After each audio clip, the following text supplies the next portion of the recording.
Hello guys, welcome back to Knows Everything. It's been ages, I know. It feels like I've abandoned my channel. It feels like I've disappeared from the face of the earth, I know. So I'm doing kind of like a live update because I realized that I've never really updated you guys on like why I've been absent officially, although I know some people already know. So this is kind of like an official video updating you guys on what's been going on with me. Also share my experience as a Nigerian mom in the UK. I think most of you can notice from the background change that, you know, I'm no longer in my former place. So it's like a lot has happened really. I think I should start from the beginning. So I found out that I was pregnant last year, June. It was kind of like, you know, normally it's supposed to be like, you know, a very exciting news, you know, like, oh, you're pregnant and all of that. But like, it was exciting, but at the same time, it was anxiety provoking. This was because as at that time, remember, I relocated in March, or we relocated in March. So we were just like March, April, May, June. We were just like 3 months into the country, still trying to get our feet. It was just like a very new terrain, and it's not like we were planning not to, but at the same time, it's not like we were planning to. So, you know, that kind of stuff. I don't know. Maybe some people can relate. I don't know. But yeah, it was like good news, but then it was a lot to soak in. It was like, but we thank God. So that was back then in June. So it was all good from there. Like, you know, at first it was, oh, what am I going to do? Oh my God, am I going to tell my boss, my employer that, oh, this, what's going to happen to me? Oh Lord. But then from there it was like exciting because my husband was also like excited, low key. He was just excited. Like, he was one that was giving me ginger, like, come on, come on, come on. So yeah, from there it was like all good. First trimester of the pregnancy. Symptoms were, of course, the symptoms were more like hormonal than physical for me. I didn't really have extreme symptoms or dramatic symptoms, thankfully. I had nausea, vomiting. No, I didn't vomit, but I was really nauseated. My sense of smell was badass. My sense of smell was so heightened. I remember that back then, like my husband's perfume that I used to love so much, he had to stop using it because of my sense of smell. Like, I hated the perfume basically, and that was like the only smell that I hated. I think that was like the only thing I was selective about generally. I hated them and they had to go. But yeah, and then my cravings, I didn't really have like mad cravings. I just didn't really eat much, yeah, because of the nausea, but that was about it. I didn't really vomit. I had quite a bit of challenge brushing my teeth every day because once I just put brush inside my mouth like this, I start retching. So that was about it. I didn't really have anything more than that. No extreme cramps or anything. So yeah, that was it for the symptoms. So after finding out about the pregnancy, the first thing, I had to go on the NHS website, you know, try to look up like what's next, what to do, how do I go about this whole thing, because I was new to the whole system. So I went to my GP for like, I think there was like an appointment I had. So from that appointment, and I asked the receptionist what to do, and then they told me to check my, you know, for every area you have like your, just like your local government, something like that. So every local government has their website, so you just check there regarding pregnancy and all of that. So for my own side, I had to reach out to the hospital, which happened to be my hospital, lucky. So I had to you have to like sort of register yourself as pregnant, something like that. So I went online, did that and then it just goes from there. So once you declare that you're pregnant, and then they just, I think they kind of like put you in their system or something. So they try to book you for your first scan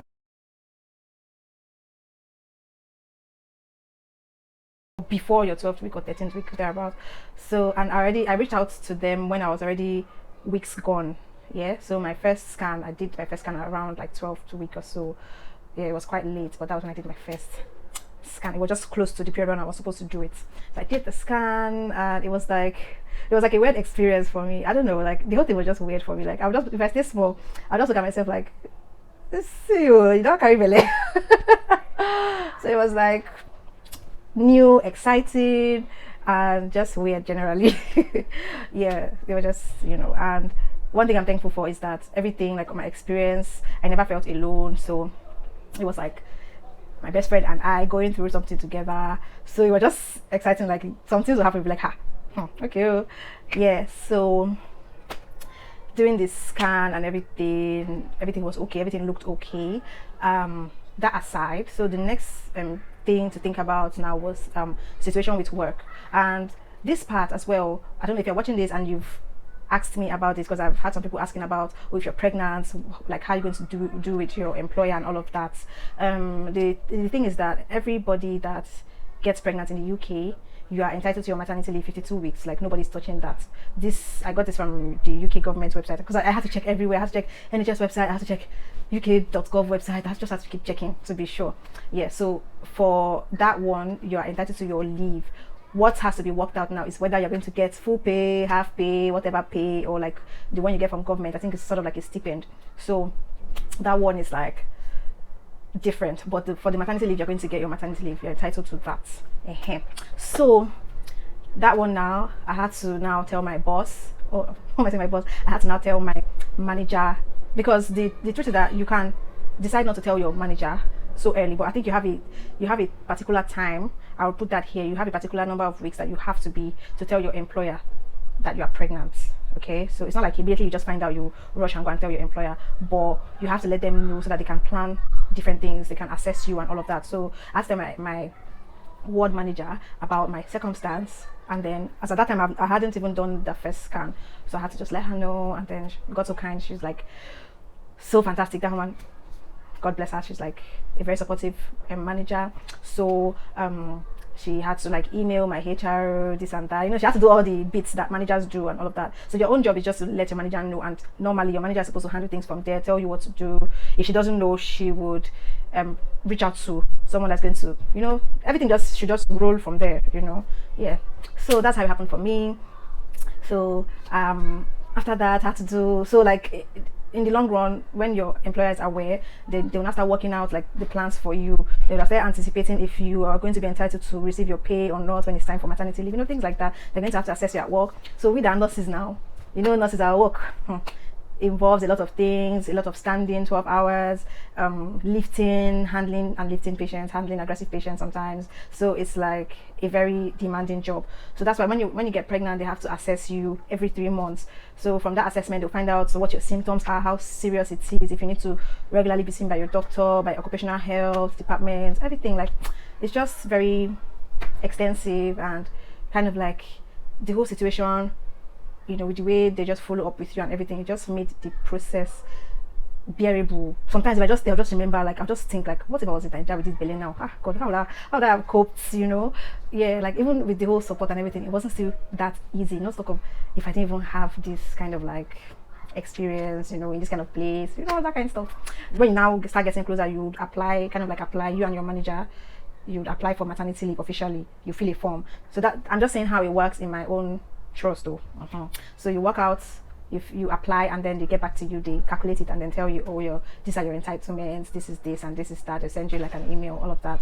So yeah, and I forgot to add, like in that beginning time, to once you've told your manager, they're supposed to give you, and the HR is aware and everything, they're supposed to give you like a maternity policy. So I think every company or every hospital should have their maternity policy, you know. So that's what contains everything. So you just go through it, you see the laws, you see the rules, you see what you're entitled to, your sick leave, you're entitled to this, you're entitled to that, you know. It's as if, yeah, they pamper you, like if you just carry belly, they just treat you like egg, you know, as it should be, you know. So I had appointment with my midwife. She was so lovely as well. I was just lucky, Sha. I was just lucky because I was just like surrounded by like good people, helpful people, you know, and all my appointments were like on points. See what I did there? Approaching my second trimester, 4 months, 5 months, 6 months, that time I started like showing, I was still having like the bump and everything. It was like something else, especially at work. Like my colleagues are just the best. I don't know, like I don't even know if this is a testimony. Like, I've just been lucky. I have like the best colleagues ever. Once they found out that I was pregnant, they were always like looking out for me. When we come to work and we're assigned to different patients, like different bays, we call it bays. Just like when you come to your hospital, let's say you come to your hospital, you have like 23 beds or 24 beds. So, but you have like wards, what we call wards back in Nigeria, where you have like a big room that has like 6 beds or 5 beds, something like that. So that we call that a bay. So most times you'll be assigned to a bay, another person will be assigned to a bay. So you have to look out for all the patients in that place. So when they assign me to a bay like this, as I'm still doing my work with with my belly bump and everything, my colleagues that are still assigned to their own side, they also from there keep looking out for me. Like they'll be like, do you need help with this? Do you need help with that? Okay, don't worry, when I'm done, I'll come and help you with this. Like, it's not like I don't know. I tend to appreciate little things. So for some people, they might expect it like automatically. They'll be like, oh yeah, everybody should come and help me. I'm pregnant. But I didn't really expect that at that time, you know. And it was like a big deal for me. It was like a really big deal for me. Like they made life kind of easy for me. My manager always looking out for me. My coworkers looking out for me. When I had patients that are like so demanding, sometimes some patients, they will fall down. They will fall down. You know, you need to like do checks, carry them. You know, all those kind of different things. They would just say, please, oh, don't go near, don't go, don't worry, we'll do these beats. You just handle these beats. You know, that kind of stuff. It was just cute. And then my patients and all of that, like generally like people, they're like really dramatic when they see someone like pregnant. I don't know if it was just me, or if it happened to you, you can tell me in the comment section. Like, that's so dramatic. Like, oh my god, you're so pregnant. Oh, how far gone are you? And they can ask questions like, god, they ask me questions there. Someone just meeting for the first time, they're asking you how many weeks. Oh, is it a boy or a girl you're going to have? Have you done scan? Do you have a name yet? This and that, you know, like so many questions. If you're someone that gets offended by answering questions, or somebody asking you like personal questions, you go vexed, because they will ask you. It's not like Nigerian people that they will do like they did not see that you're pregnant. Nigerian people will be like, she's not telling me, I'll not ask. They're going to ask you like straight up, like, how many weeks? So you have to even be knowing how many weeks you are. Like, it was interesting though. So every patient I attended, especially when I was getting to like the 3rd trimester, I was getting really heavy. I worked up until 33 weeks. That was when I started my leave. I woke up with 33, so I was really like heavy before I stopped work. They keep asking me like, oh this, oh that, oh bless you, oh my lovely. So it was an interesting experience at work. Yeah, it was interesting. It was not easy one bit. Like, I'm just giving this gist in retrospect, so and I'm kind of like excited giving the gist, so I might not even fill you in on like the very, very, very challenging parts. So this is kind of like just an update. Here you get but yeah, so I'm just giving like, subsequently I'll do videos about other stuff, but it's just like surface gist here, and I don't want to bore you guys. So yeah, they're really like, you know, they get so excited. Even generally, like if you're on the bus, you get like preferential treatments, you know, everywhere you get like preferential treatments once you're pregnant. Here it's like really, I'm so thankful for the experience that I had. Like, I never imagined, I was never one of those people that just stay and imagine, oh, pregnant. Like, it was as it happened to me. I was just living in that moment. Like I couldn't even think too far. Like, okay, what's it going to be like now? Like, it was just as if I was just living, taking every day as it comes. And that was really, I feel, looking back now, I feel like that was the best way to actually soak up everything, because every day I was just always taking every day as it comes. Like, okay, let me just survive today. Bam, I just wake up, go to my job, survive, enjoy. And the next day, any day that I don't enjoy, tomorrow is coming, I will enjoy. So that was the way I survived through the whole thing. So even the last video that I made, like I think the YouTube video I made about what to pack and what not to pack, I was like breathless. I was just I literally like carried myself and sat down on my bed and made that video. Like, I had to pause so many times to grasp my air. See how close I should sit, or how far I should sit. Hi guys, video. Okay, bye.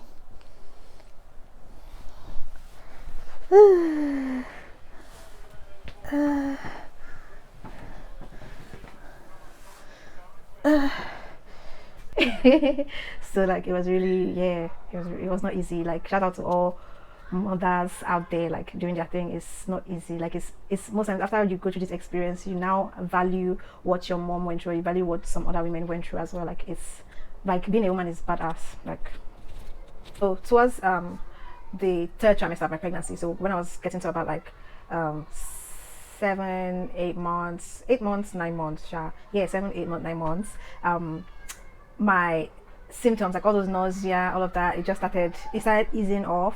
So I feel like all those things are because like your body is now kind of like used to the whole thing, you know, your body has to like make way for everything, all your organs are just displaced. So my symptoms became more of like physical. So I got really really exhausted easily, you know, carrying all that load, going to work, wearing face mask, wearing face shield, all of that. It was just like too much. It was too much at some point, like towards the end of my working period before I started my leave. It was not easy, but I still, like, thank God, I don't know where I got the strength from anyways. Like I said, I was always just surviving each day. Like, we just take every day as we see it. So, but what really helped me like with the whole back pain, waist pain, all of that. There was this like pregnancy pillow that my husband got for me from Amazon. I'll leave the link in my description box. Like that pillow was fire. That pillow was shout out to my pregnancy pillow. I think it featured in my last YouTube video self. The one I did about packing. Yeah, so that pillow like really saved my life, because sleeping at night like while pregnant is not beans. Like you can't even use normal pillows to even, like, thank God for that pillow, to be honest. Like that's the only way I could stay sane the next day.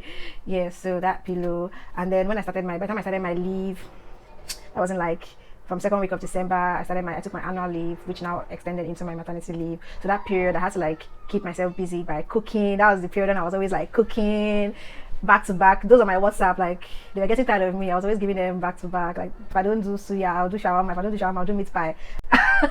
So that was like kind of like a way for me to keep busy, keep fit, and all of that. I also used to like dancing once in a while just to keep fit. Yeah, so generally I'll just say that my pregnancy experience, it wasn't like all seamless, but like we just found different ways to just make the most of the experience, make the most of the moments and everything. Always like having a good mood. Anytime I go for my appointments, my midwife was always like commending me for that. She was always like, Sandra, you're always happy. It's just something that I'm thankful for, that I'm even able to, I don't even know where, sometimes I don't even know where the happiness comes from. I think it's more like joy.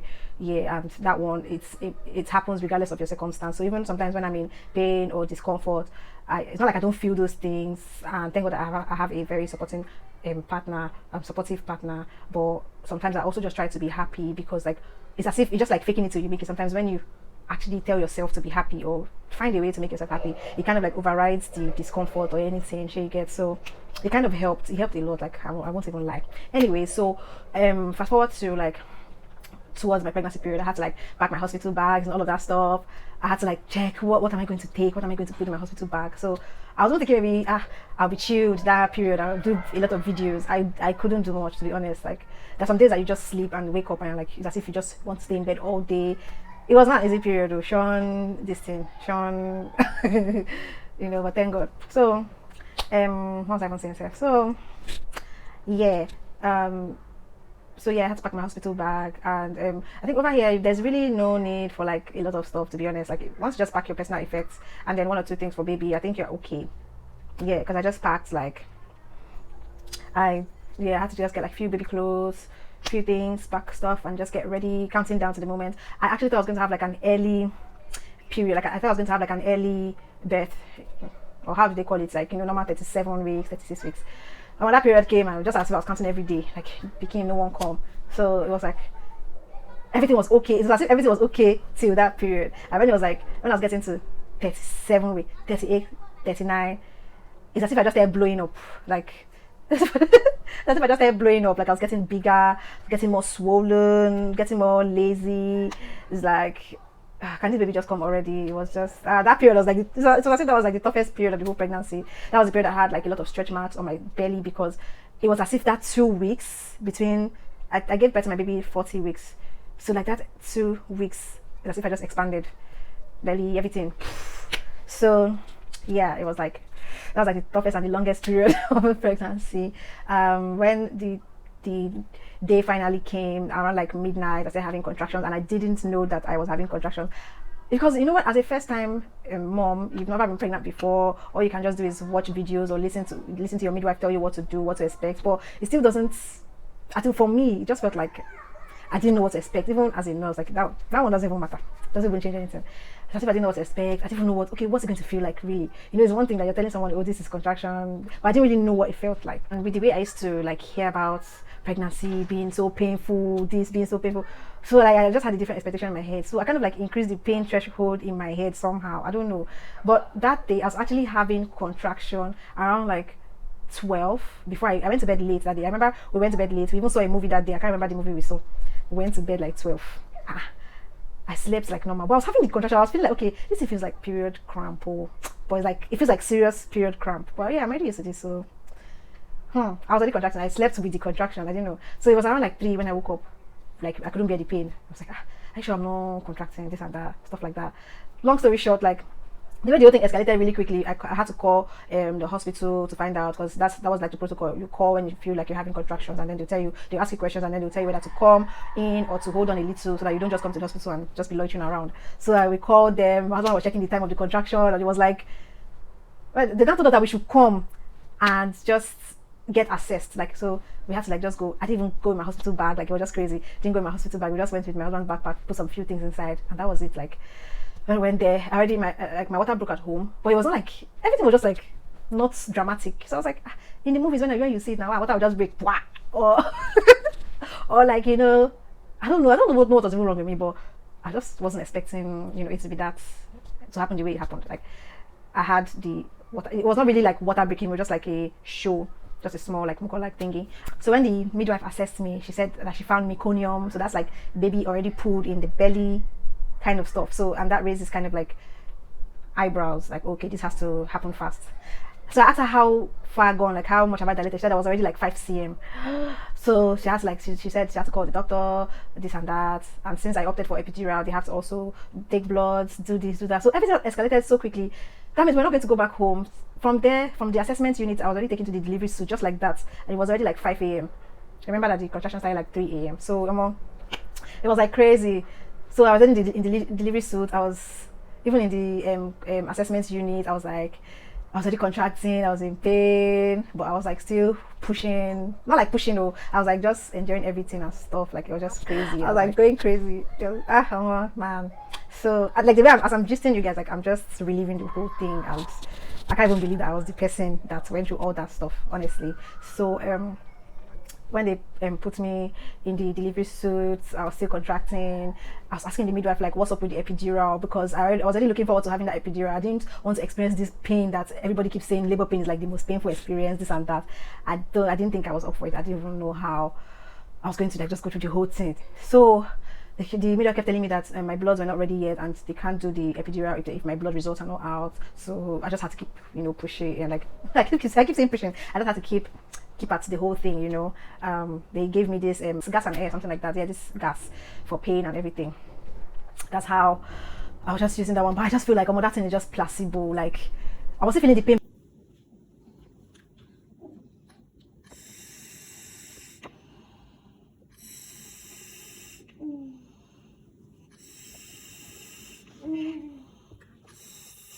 You got this. Just let it build. Let it build.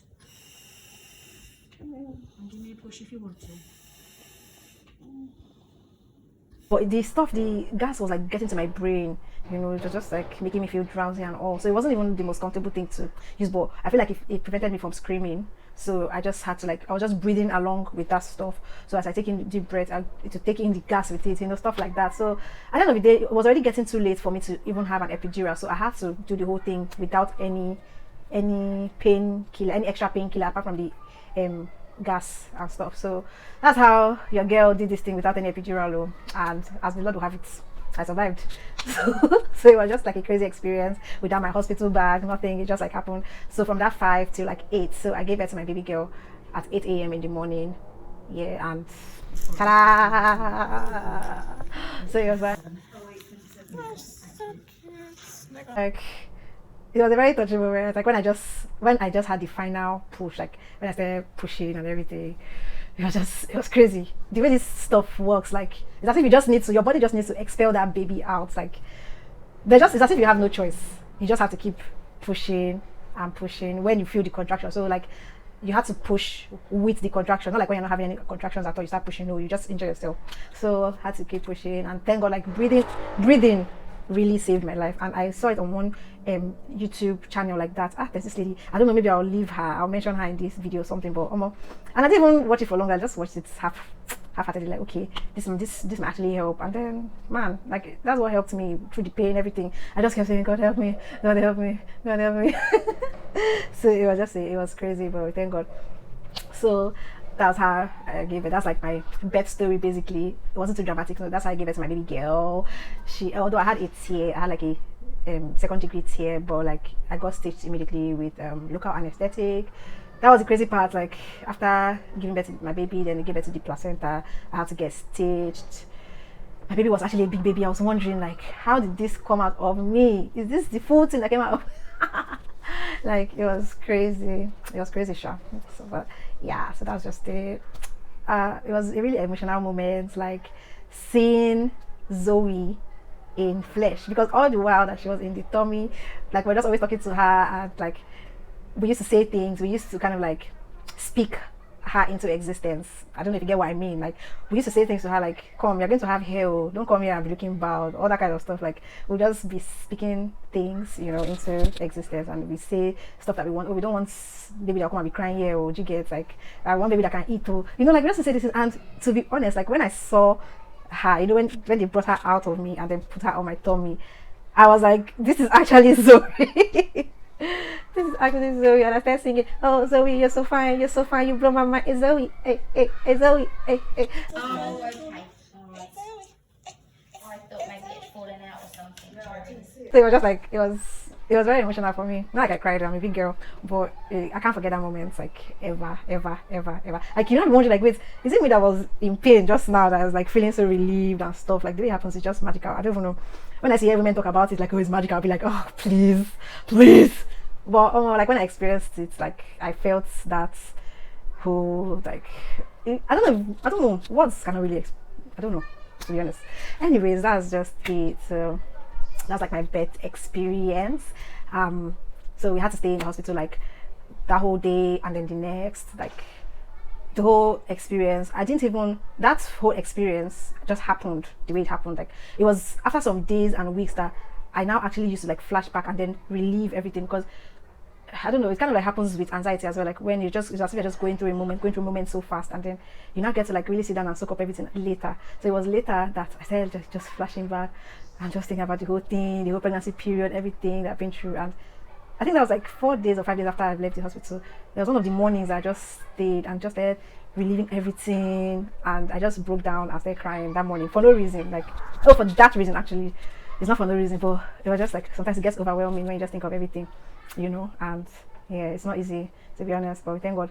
And then after that whole period, like we were just always thinking about how we're going to, you know, like handle everything alone, just I and my husband. Like even before the birth of our baby, like we just used to think about it during those the third trimester period, and we're like, you know, some people ask you like, are you going to bring your mom going to come? Is your mom going to come? Like, we don't know, because our place was kind of like small, and we're just thinking of the prospect of having a third person in the house. Like, hope she'll be comfortable, hope, you know, just stuff like that. It wasn't like really a big place and stuff. So it's like crazy. That as well was like another period again that was kind of like emotional and challenging, because you get to think, and there's some people that are like already OGs that, like when you talk about the fact that your mom is not coming, they'll be like, So I know you're just looking at their face like, okay, is it that bad? Is it going to be that bad? You know. But when we concluded that, okay, you know what, mom might not be coming this period, yeah, this and that, you know, we just encouraged each other, like, we're going to be fine. We're actually going to be fine. Like, we'll do our research, we'll ask for help when we need help, but we're going to be fine. And actually, like, we're very fine. You know, everything was okay. The only challenging part was like the things that I went through. My breasts, like breastfeeding was another experience for me. Like it was like the worst. It was like the worst. Like I had a very horrible breastfeeding experience. Not like very horrible, on the scale of like 1 to 10, it was like 8 horrible. Like 8. It was really, yeah, like I had a very challenging one. My nipple was not fully out as at the time that I gave birth to my baby, so it was challenging.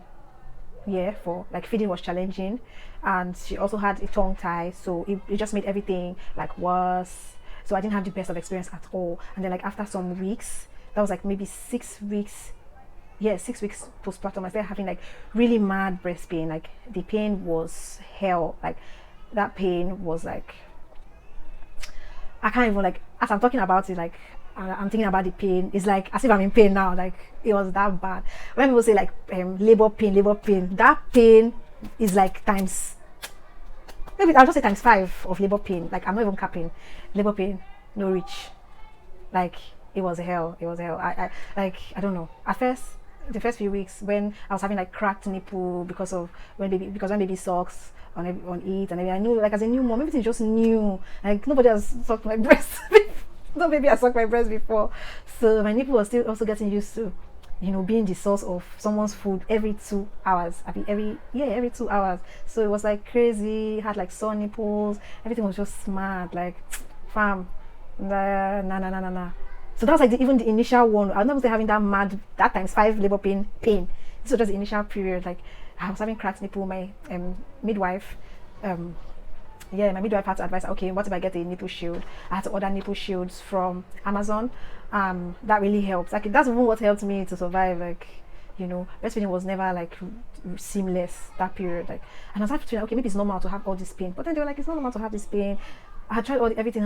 She was latching well. I was getting all the positions right, but it wasn't just going smoothly for us. So we had to like keep going from one appointment to the other, go for this appointment, go for that appointment. They had to remove the tongue tie, everything. Still having hope that okay, it's going to get better.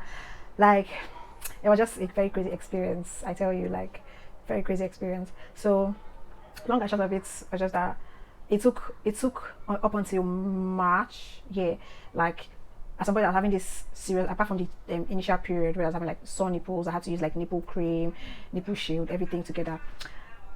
It now looked like it was getting better. Then I started having this pain I'm talking about now.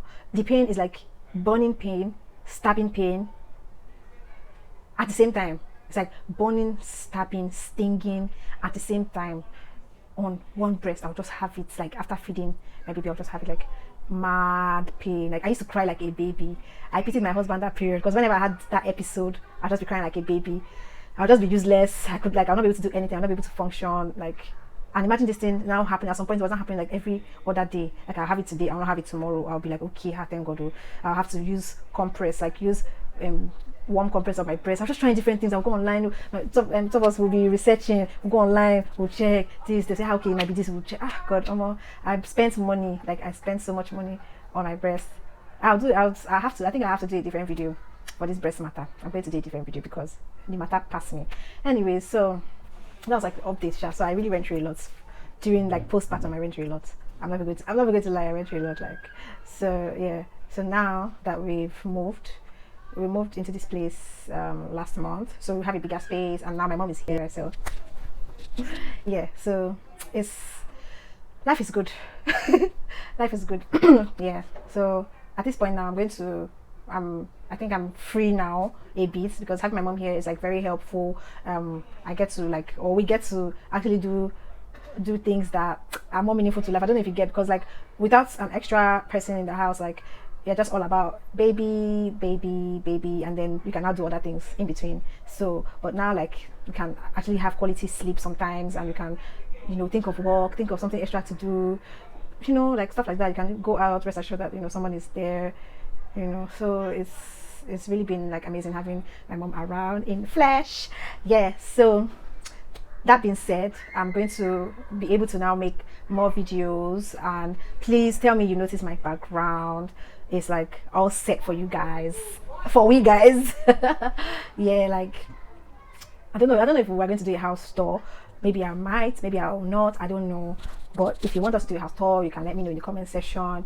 If there's any video topic that you want me to talk about, you can also say that in the comment section as well. I think this video has stretched a lot, because I don't know, like I just, that's how my gist is, you get, I don't know. But yeah, I think I've talked about basically all the major things that's happened so far. Yeah, so if you've watched to this point, I don't know. If you watched to this point, thank you very much for sticking to this point.